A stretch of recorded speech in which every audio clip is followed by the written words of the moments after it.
నేను రామ్ పెరుమన్ల. గాయపడ్డవాడే గేయం రాయగలడు కాబట్టి ఆ ఉద్దేశంతో నాలో కవిత్వం వచ్చిందని నేను భావిస్తాను. ముఖ్యంగా వివక్ష నన్ను బాగా వెంటాడింది. నా చుట్టూ నా సమాజాన్ని నేను నా హృదయంతో చూసే అవకాశాన్ని కల్పించింది కవిత్వం. ఊళ్ళల్లో ఉన్నటువంటి అమ్మలక్కలు ఏదైనా పెద్ద దావత్ జరిగితే వాళ్ళ కొంగుల్లో గిన్నెలు తీసుకొని రావని చెప్పడం, దావత్కి పిలిచే ధోరణి. అలాగే మా నాయనలు, కక్కేలు ఇటువంటి వాళ్ళందరూ కూడా ఎందుకు తాగుబోతులుగా అవ్వడం. అలాగే మురుగు కాలువలు, మోర్లు కేవలం ఒకే కులాన్ని ఎందుకు తరాల వెంబడి తీయబడుతుంది ఈ దేశం.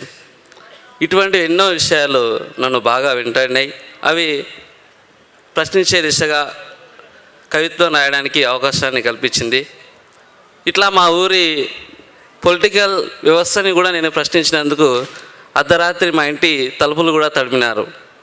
సో ఇటువంటి కవిత్వం రాయడానికి నాకు ఇంటి వేదికలను పరిచయం చేసినటువంటి మన ఆర్కర్నూలు జిల్లా కవులు, రచయితలు అందరికీ, ముఖ్యంగా నా గొప్ప గురువు, నా అనుభవానికి ప్రత్యేకంగా ధన్యవాదాలు తెలియజేసుకుంటూ, ఈనాటి ముఖ్యంగా మన సమూహం ఏర్పాటు చేసినటువంటి వేదికకు ప్రస్తుతం మన దేశంలో జరుగుతున్నటువంటి సంఘర్షణ బ్లూ వర్సెస్ ఆరెంజ్ వర్సెస్ జరుగుతుంది కాబట్టి నేను ఎంచుకున్నటువంటి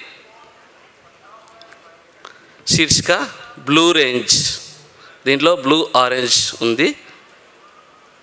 నాది వాడిది ఒకే ఊరు, ఒకే బాట, ఒకే బతుకు పాట. ఊరి చివర దొడ్డుకోయే బాటలో మా ఇల్లు, సెంటర్లో దేవుని పక్కల వానిల్లు.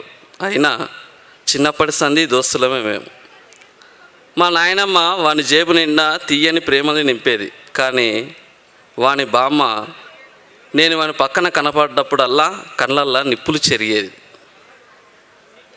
వాడు కూడా రాను రాను ఎండిన రేగంపైండు నాతోటి.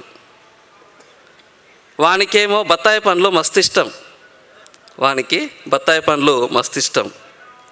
అక్కడక్కడ పంచుతూ పోయేవాడు. అవి క్రమక్రమంగా పుచ్చిపోయేవి. నాకేమో నల్లటి నేరేడు పండ్లు ఇష్టం.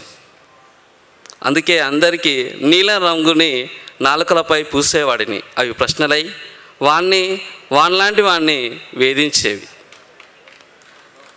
వాడు రాళ్లను పోగేసి పెద్ద బంగళా చేస్తాడు. నేను పుస్తకాలను పోగేసి అభ్యుదయాన్ని పంచుతాను. వాడు ప్రశ్నించే పేజీలను కాల్చేసి మెదళ్లకు బూడిద బొట్టు రాయాలని చూస్తాడు.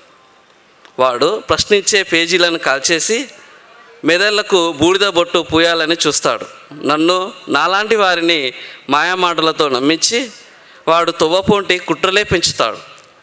వానికి ఇయ్యాల కాకుండా రేపొద్దునైనా దగ్గరికి తీసుకొని కాల్చిన పేజీల మర్మం వివరించాలి. వాడు రాసుకున్న గీసుకున్న అధర్మ మాటల్ని చెరిపేయాలి.